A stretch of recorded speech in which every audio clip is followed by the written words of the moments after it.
आज्ञा मैंने नमस्कार। इटा है आम छाद उपर किचन गार्डन। इ फलटा बेसिकरी छत्तीसगढ़ एरिया रे बेसी चाष थी। इ फलटा खरबूजा ना रे परिचित है। खरबूजा देखुन छाद उपर भी बलांगीर भी संभव हो पारे। इच्छा थिले तो उपाय आपे आपे आसवा। इटा तो तरबुज है। ओडिशार जलवायु रे बहुत भल से इटा चाष हो पारथि। छाद उपर भी इटा संभव हो पारे। इतकी मीठा तरबुज मुझे केवे नहीं खाई थी। इ फल ना है मक्स मेलन जेनटा कि आम छाद उपर बलांगीर संभव हो पारे। 20 ରୁ 25 डिग्री सेल्सियस रे बेसी खरा नहीं होतबा कि बेसी शीत नहीं होतबा बेंगलोर किंबा महाराष्ट्र एरिया रे इ फलटा बेसी चाष हेतिसी। जेन तीनटा फल देखा हला सबठानु इ फल रो बेसी टेस्ट आसी आउ बेसी डिमांड रहसी। जन्ही देखुन केते बढ़िया आकर फली छे।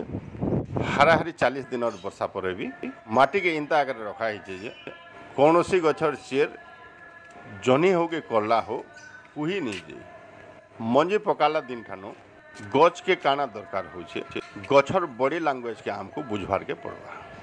धन्यवाद।